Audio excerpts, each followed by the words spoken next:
Okay, last class we have discussed about center of mass of continuous bodies. Center of mass का continuous body के बारे में हमने discussion किया था. अब दिखेंगे उसका कुछ छोटे छोटे क्वेश्चंस. अब दिखेंगे पहले एक दो क्वेश्चंस कर लेते हैं, उसके बाद हम दिखेंगे motion of the centre of मास. वो जो सेंटर ऑफ मास होता है वो कैसे मोशन करता है. देखो एक क्वेश्चन है एससी वर्मा के बुक में कि दिया गया है यहाँ पे एक सरफेस है, सरफेस के ऊपर इस तरह का कुछ ब्रिक्स है, इस तरह का कुछ ब्रिक्स है. आया समझ में मैं क्या बोल रहा हूँ? इस तरह का कुछ ब्रिक्स है. हाँ कि नहीं? कितने ब्रिक्स है ना? 7 ब्रिक्स है. अरेंजमेंट कैसे हुआ है? इस तरह का अरेंजमेंट हुआ है, इस तरह का अरेंजमेंट हुआ है. आया समझ में कि नहीं? अरे हाँ या ना? क्वेश्चन जरा देख लो, क्वेश्चन क्या दिया गया है? क्वेश्चन दिया गया है कि 7 homogeneous bricks of length L, सबका लेंथ कितना है? L है. सबका लेंथ कितना है? Of length L and mass M, of length L and mass M are arranged as shown in the figure. Each brick is displaced. Remember this slide. Each brick is displaced with respect to the one in contact by L by 10. With respect to the one in contact by L by 10. Find the x coordinate of the center of mass. Find x coordinate to the center of mass relative to the origin zone. origin इससे दिया गया है. origin किसको दिया गया है? इससे दिया गया है origin. देखो वहां पे क्वेश्चन दिया है कि जो एक ब्रिक है अपने अपने जो अपर लेयर के साथ कांटेक्ट में है, वहां से L by 10 में क्या होता है? With respect to the each brick is displaced जो करते हैं L by 10 पोजीशन को डिस्प्लेस किए हैं. मान के चल के ये जो M है, अब इसका सेंटर ऑफ मास कहीं यहीं पे होगा. अब ये जो है इसका सेंटर ऑफ मास थोड़ा इधर डिस्प्लेस होगा राइट की तरफ, क्योंकि ये राइट की तरफ है. अब इसका जो सेंटर ऑफ मास आया ये कितने दूरी पे आया होगा? L by 2. हाँ कि नहीं? ये वाला फर्स्ट ब्रिक है, ये वाला सेकेंड ब्रिक है, हाँ कि नहीं? ये वाला थर्ड ब्रिक है. और ये जो L by 2 है, ये जो L by 2 सेंटर ऑफ मास आया, यहाँ पे कितना L by 2 तो आया होगा. कितना डिस्प्लेस हुआ है बॉडी? L by 10 position. तो सेंटर ऑफ मास कितना डिस्प्लेस होगा? L by 10. तो इसके लिए कितना आएगा कि L by 2 plus L by 10. आ रहा है समझ में? इसका जो सेंटर ऑफ मास आएगा सेकेंड ब्रिक के लिए कितना आएगा? L by 2 तो पहले आया होगा ओरिजिन से देखो L by 2 तो पहले आया होगा, फिर L by 2 के साथ प्लस L by 10 भी आएगा, आ रहा है समझ में? अरे हाँ यहाँ तो यहाँ पे क्या आया? ये जो थर्ड ब्रिक है यहाँ पे क्या आएगा? L by 2 plus L by 10 again L by 10 आएगा. आया समझ में मैं क्या बोल रहा हूँ? क्योंकि सेकेंड से थर्ड कितना डिस्प्लेस हुआ है? L by 10. तो इसका जो सेकेंड का सेंटर ऑफ मास था L by 2 plus L by 10, फिर से थर्ड को क्या हो गया? L by 2 plus L by 10 plus L by 10. फिर से फोर्थ के लिए क्या हो जाएगा? अगेन और L by 10 राइट की तरफ शिफ्ट हुआ है, तो ये क्या हो जाएगा? L by 2 plus L by 10 plus L by 10 plus L by 10. आ रहा है समझ में? अरे हाँ या ना? फिर से देखो यहाँ पे सेंटर मास इधर आ गया. अब जो फिफ्थ वाला ब्रिक्स जो है इसका सेंटर मास किधर आएगा? टुवर्ड्स लेफ्ट आएगा, टुवर्ड्स ओरिजिन आएगा. क्यों? क्योंकि ये ओरिजिन से थोड़ा कुछ शिफ्ट हुआ है. तो मान के चलिए इसका सेंटर मास कुछ इस तरह का है, पूरा एक ही जगह में सेंटर ऑफ मास लाई नहीं करते. तो यहाँ पे क्या होगा? ये तो इतना था, फिर से माइनस L by 10 हो जाएगा यहाँ से. तो क्या हो जाएगा? L by 2 plus L by 10 plus L by 10 plus L by 10 minus L by 10. देखो 1 2 3 आ गया, मैंने फिर से एक माइनस कर लिया. आ रहा है समझ में? अरे हाँ या ना? आ गया समझ में? तो इस तरह 6 और 7 का भी हम कैलकुलेट कर सकते हैं. अब देखो क्या बोलते हैं इसका x सेंटर ऑफ मास क्या होता है? x सेंटर ऑफ मास क्या होता है? पहले हम इसको m लिखेंगे, इस सबका मास m है, तो m इंटू इसका सेंटर ऑफ मास क्या होता है? ओरिजिन. m1 इंटू x1 क्या है? ये L by 2. आया समझ में? प्लस सेकंड के लिए मास m है, कितना है ना? L by 2 plus L by 10. आया समझ में? L by 2 plus L by 10. Plus m into यहाँ पे कितना l/10 है, 2l/10 है, तो m into l/2 plus 2l/10 आया, प्लस क्या क्या गया, फर्स्ट सेकंड थर्ड गया, फर्स्ट सेकंड थर्ड गया, फोर्थ गया, फोर्थ में क्या होगा और एक l/10 आ जाएगा, 12/10 प्लस l/10 कितना आ जाएगा 3l/10, तो m इंटू l/2 प्लस कितना आ जाएगा 3l/10। हाँ कि नहीं, आया समझ में। अब कहां तक हम आए हैं, फोर्थ में आ चुके हैं। अब फिफ्थ में क्या होगा, एक माइनस होगा, 3l/10 माइनस l/10 होगा, तो कितना आएगा m into l/2 plus 2l/10। आया समझ में, किसके लिए, इसके लिए आ गया। अब इसके लिए क्या होगा, और एक l/2 माइनस हो जाएगा, हाँ कि नहीं। देखो यहाँ पे 3l/10 था माइनस l/10, तो कितना आ जाएगा 2l/10। अब इसके लिए क्या लिखेंगे, 1 2 3 4 5 6 के लिए क्या लिखेंगे ना, m l/2 plus 2l/10 minus l/10, कितना आ जाएगा l/10, कितना आ जाएगा l/10। अब जो लास्ट वाला लिखेंगे, लास्ट वाला क्या हो जाएगा, सिंपली l/2 ही हो जाएगा, क्योंकि वहां पे भी l/2 से l/10 डिस्प्लेस उधर हो जाएगा, तो लास्ट वाला कितना आ जाएगा m l/2, हाँ कि नहीं। होल डिवाइडेड बाई कितने मास है, 7 मास है, तो 7m हम लिख सकते हैं, कितने लिखेंगे 7 मास लिख सकते हैं। अरे हाँ यार ना, अब देख सारे में m और l कॉमन आ रहा है, सारे में m और l कॉमन आ रहा है। अच्छा ठीक है, मैं और एक लाइन लिख लेता हूँ यहाँ पे, m l/2, अच्छा m कॉमन ले गया मैंने, डिवाइडेड बाई m यहाँ पे कर लिया, 7m यहाँ पे है, इसका l/2 प्लस l/10, तो ये कितना हो जाएगा, एलसीएम आएगा मेरा 10, यहाँ पे आ जाएगा 5l प्लस l, हाँ कि नहीं, ये वाला एक हो गया। अरे हाँ यहाँ ना, प्लस यहाँ पे कितना है, यहाँ पे एलसीएम अगर फिर से जाएगा 10, यहाँ पे आ गया 5l प्लस 2l, प्लस यहाँ पे कितना आएगा 10, यहाँ पे है 5l प्लस 3l, प्लस यहाँ पे कितना आ जाएगा 10 5l प्लस 2l, यहाँ पे फिर से कितना आ जाएगा 10 5l plus l, 5l plus l, और लास्ट वाला कितना आ जाएगा l/2। ऐसा समझ में, mm कैंसल आउट हो गया, mm कैंसल आउट हो गया, बचा क्या 1/7।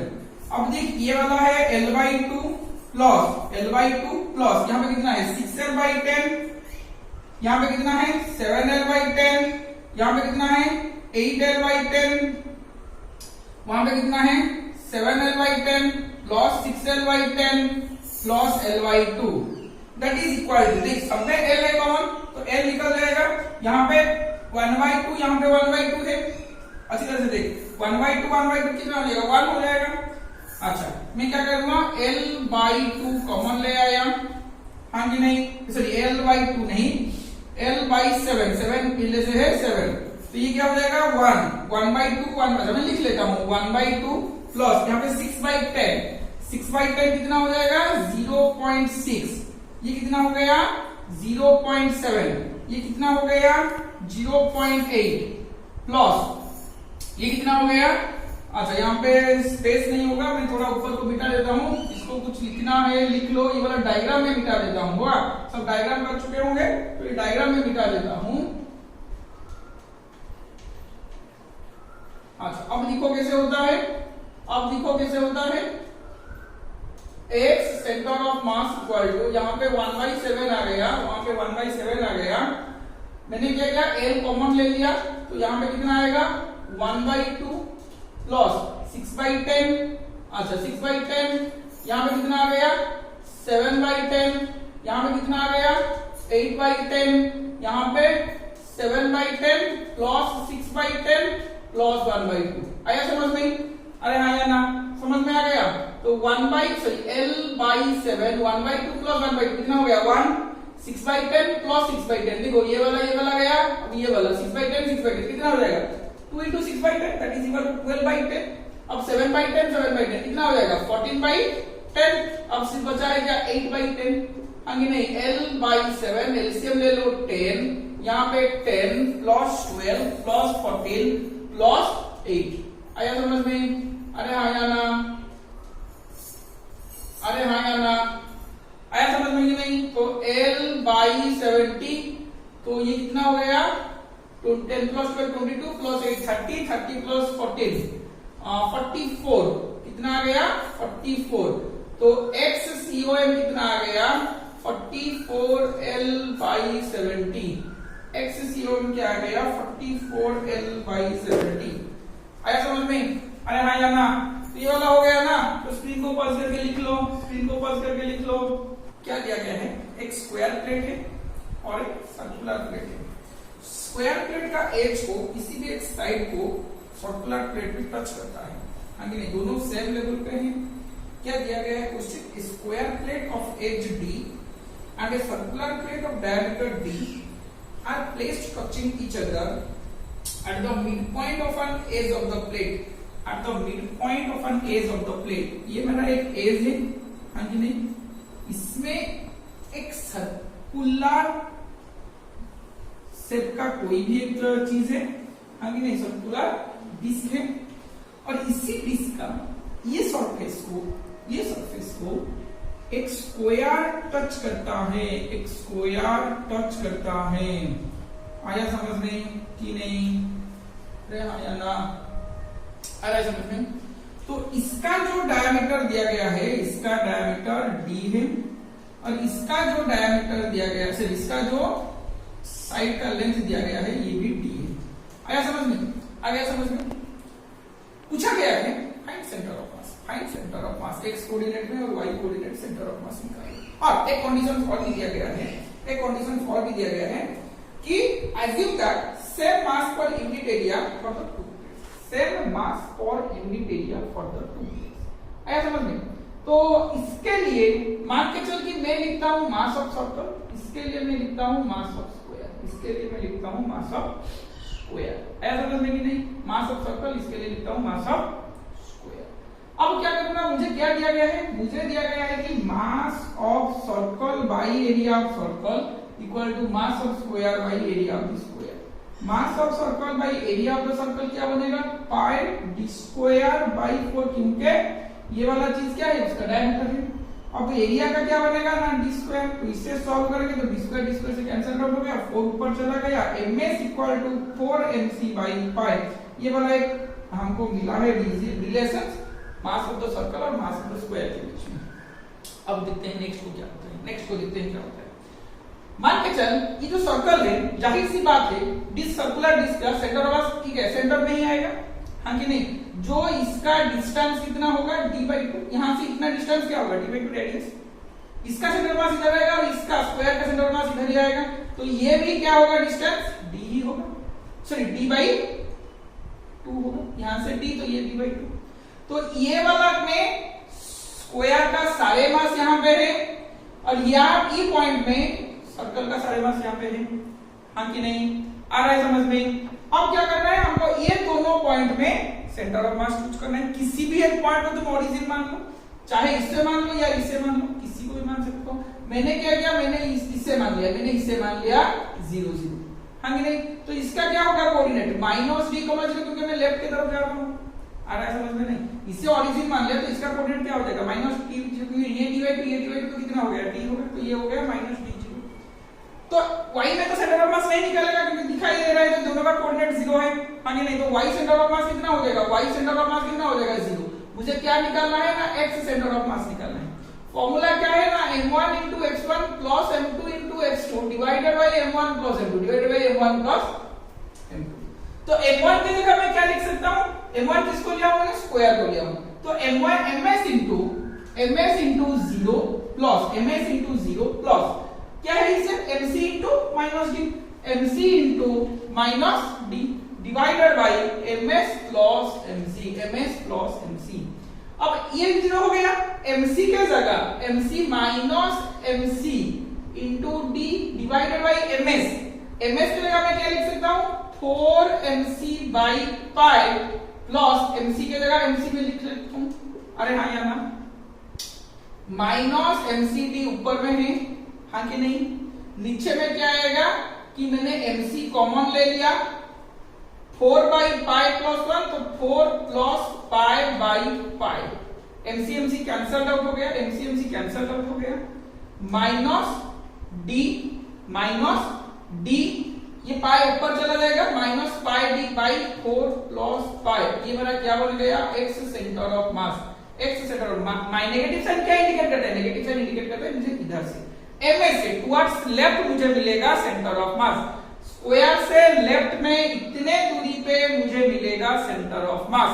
आगे नहीं डिपेंड करता है, मैंने पहले वीडियो में बोला है, डिपेंड करता है तुम ओरिजिन कहां पे लिए हो, जिस हिसाब से ओरिजिन लोगे उसी हिसाब से सेंटर ऑफ मास निकलेगा। आया समझ में? ठीक है, ये वाला क्वेश्चन हो गया। अब कुछ नया चीज देखते हैं कि motion of the centre of मास। अच्छा ठीक है, मैं मिटा देता हूं इसको। Motion of the centre of मास क्या चीज होता है, देखो कि हमको सिर्फ पता है वो जो फॉर्मूला, देखो क्या चीज होता है, motion of centre of mass, motion of centre of मास। मुझे क्या पता है, मुझे सिर्फ पता है RCOM इक्वल टू, देखो वही फॉर्मूला मैं लिख रहा हूं, M1R1 plus M2R2 up to MNRN divided by M1 plus M2 up to MN, ये वाला चीज लिखा हूं मैंने, हाँ कि नहीं? अब इससे मैं क्या कर रहा हूं, डेरिवेटिव्स कर रहा हूं। इससे मैं क्या कर रहा हूं, DRCOM with respect to dt किया, DRCOM with respect to dt किया। आया समझ में कि नहीं?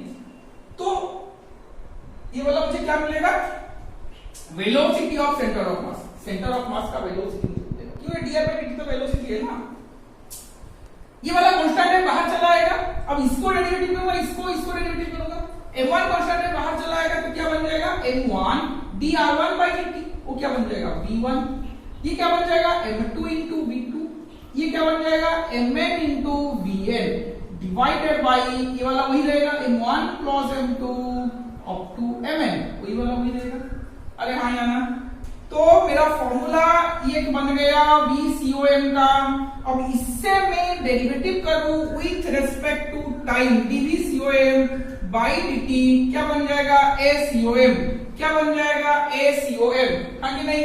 तो वहां पे क्या बन जाएगा कि m1 इंटू, देखो m1 into dv1 by dt, m1 into dv1 by dt क्या बन जाएगा a1, ये वाला क्या बन जाएगा m2 इंटू a2, तो इधर कहां तक जाऊंगा मैं, mn इंटू an तक, ये वाला नीचे वाला कांस्टेंट है m1 plus m2 up to क्या बन गया m1, तो ये भी दूसरा फॉर्मूला आ गया। ये क्या है मेरा, एक्सीलरेशन ऑफ सेंटर ऑफ मास, क्या है मेरा, एक्सीलरेशन ऑफ सेंटर ऑफ मास। आया समझ में? अरे हाँ या ना? तो ये वाला क्या है, एक्सीलरेशन, ये वाला वेलोसिटी है, ये वाला एक्सीलरेशन ऑफ सेंटर ऑफ मास है।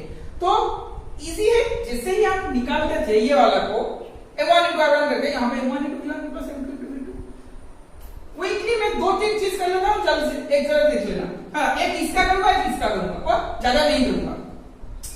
देखो क्या होता है यहाँ पे, हाँ अब एक है, मान के चल ये एक बॉडी है, हाँ कि नहीं, ये बॉडी है, ये वाला लिख लो, मैं डायग्राम ऊपर की तरफ करता हूं, ये वाला लिख लो, स्क्रीन को पॉज करके लिख लो, स्क्रीन को पॉज करके लिख लो।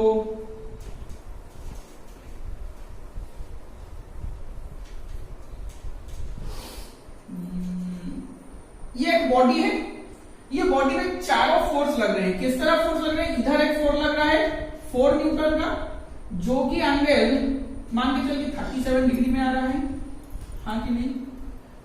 यहां पे एक फोर्स लग रहा है, यहां पे कोई फोर्स लग रहा है समझ में? इसका वैल्यूज है 6 न्यूटन, जो कि मान के चल कि 53 डिग्री में लग रहा है। यहां से एक फोर्स लग रहा है 5 न्यूटन, और इधर एक फोर्स लग रहा है, इधर एक फोर्स लग रहा है भी 10 न्यूटन मान ले, 10 न्यूटन मान ले, 10 न्यूटन। अच्छा यहाँ पे कितना एंगल हुआ है, यहाँ पे वो जो एंगल में आ रहा है यहाँ पे, अच्छा बॉडी को थोड़ा इधर ही कर लेता हूं मैं,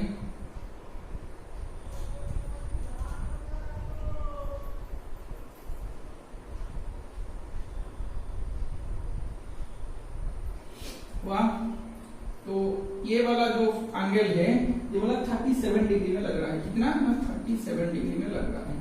आया समझ में? अरे हाँ या ना? आ रहा है समझ में ना? अच्छा, तो मुझे पूछा गया है फाइंड ACOM, निकाल। स्क्रीन को पॉज करके 2 मिनट के लिए निकालो। क्या होता है देखो यहाँ पे, पहले हम क्या करेंगे, चारों तरफ फोर्स लग रहे हैं, नहीं मुझे पता है फॉर्मूला क्या है, F net equal to mass into acceleration. ये जो एक्सीलरेशन हम लेते हैं कोई इंडिविजुअल एक्सीलरेशन, पूरे सिस्टम का एक्सीलरेशन लेते हैं। जब भी कोई बॉल यहाँ पे रोल करता है तब इसका जो सेंटर ऑफ मास होता है पूरा सिस्टम का सेंटर, जाहिर सी बात है इसका यहाँ पे जो पार्टिकल होगा इसका कुछ एक्सीलरेशन होगा, इसका कुछ एक्सीलरेशन होगा, हाँ कि नहीं। मगर ये जो रोल करता है, हम जब एक्सीलरेशन लेते हैं F इक्वल टू m डालते हैं, यहाँ पे हम टोटल सिस्टम का ही एक्सीलरेशन लेते हैं। यहाँ पे m इंटू a मतलब है m into acceleration of centre of mass, acceleration of centre of मास। आया समझ में? अरे भाई ना, अच्छा ठीक है। अब देखो क्या होता है, m इंटू ACO में मुझे ACOM कैसे मिलेगा ना, F by m, F net by m, हाँ नहीं, ये टोटल बॉडी का मास है m, टोटल सिस्टम का मास है m, हाँ नहीं। अब मुझे F नेट निकालना पड़ेगा। देखो इजी है, सब कंपोनेंट सारे फोर्स को रिजर्व कर लो, देखो ये आपका 6 न्यूटन है तो इधर ही क्या आ गया 6 cos 53, यहाँ पे कितना आ जाएगा 6 sin 53। आया समझ में? इसका जो ये वाला कंपोनेंट है ये कितना आएगा 10 cos 37, ये वाला कंपोनेंट कितना आएगा, ये वाला कंपोनेंट 10 sin 37। ये तो 5 Newton negative axis x axis में है, इसका क्या आएगा इधर 4 cos 37, इधर आएगा 4 sin 37।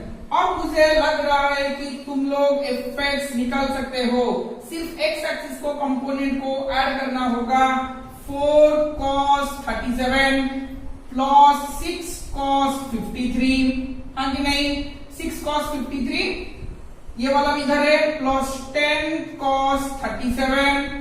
अच्छा यहाँ पे नहीं लिख रहा हूं, इधर लिख रहा हूं fx equal to 4 cos 37 plus 6 cos 53 plus वो वाला क्या जाएगा 10 cos 37, वो वाला माइनस जाएगा -5। आगे इसका वैल्यूज निकाल सकते हो, मैं तुमको पहले बोल चुका हूँ 37 53 का वैल्यूज कैसे वो निकालते हैं, वो निकाल लोगे। सिंपली fy भी निकालना है, ये ऊपर की तरफ जा रहा है 4 sin 37, नीचे की तरफ आ रहा है -6 sin 53, ऊपर की तरफ जा रहा है प्लस 10 sin 37, और उसका y कंपोनेंट नहीं है। अब ये निकाल जाओगे, f नेट कैसे निकालोगे ना, fx का स्क्वायर प्लस fy का स्क्वायर का बराबर, ये तुम खुद कर लोगे कैलकुलेशंस, मैं नहीं बोलूंगा। आंसर मेरा आ रहा है कुछ एक्सीलरेशन इस तरह का आएगा 1.6 मीटर पर सेकंड स्क्वायर। मास जो है उसका वैल्यू दिया गया है 2.5 kg। वाह, ये निकाल लोगे, खुद निकाल लोगे, मैं मिटाते जा रहा हूं।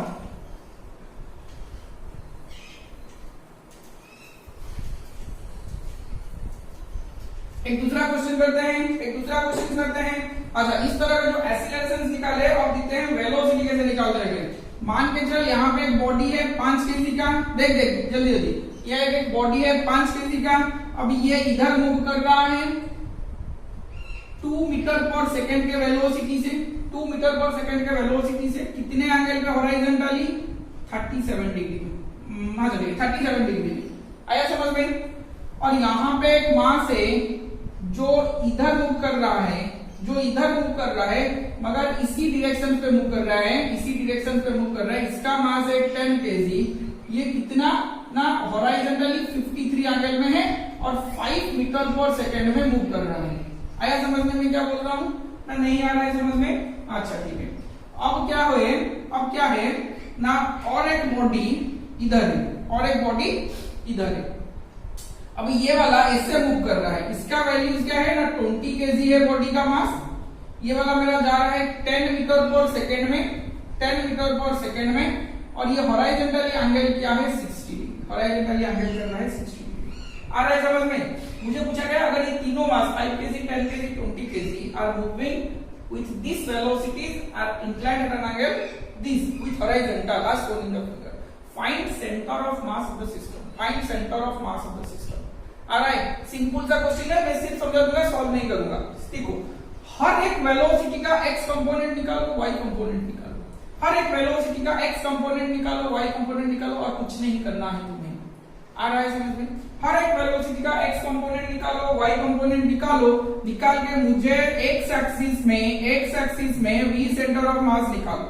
कैसे निकालोगे? वही वाला फॉर्मूला m1 into v1 तीन मास है, m2 into v2 plus m3 into v3 divided by m1 plus m2 plus m3। आया समझ में?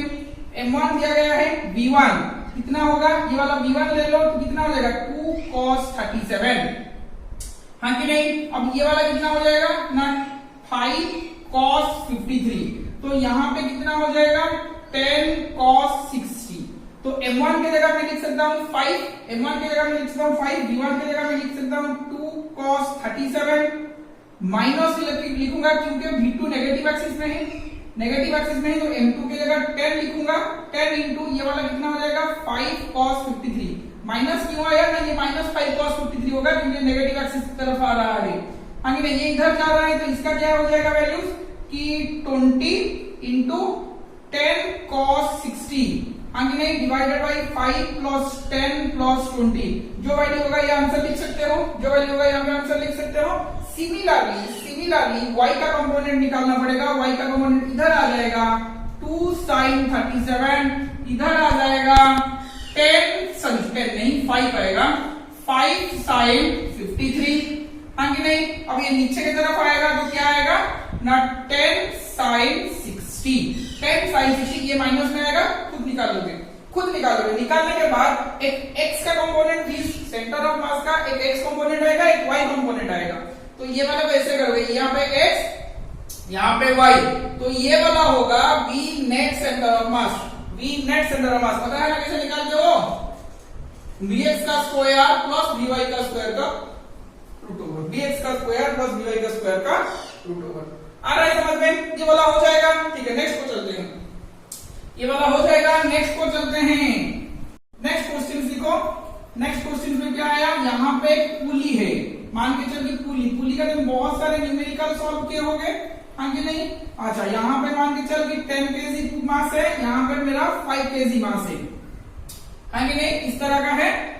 मुझे पूछा गया है find acceleration of centre of mass, find acceleration of centre of मास। ये वाला आखिरी क्वेश्चन में करूंगा इस टॉपिक का, और इसके बाद कुछ नया कॉन्सेप्ट, वही क्वेश्चन ऑफ सेंटर ऑफ मास का एक नया ट्रिक्स पढ़ेंगे, नया वाला पार्ट पढ़ेंगे, acceleration of centre of mass. Acceleration of centre of मास कैसे निकालोगे?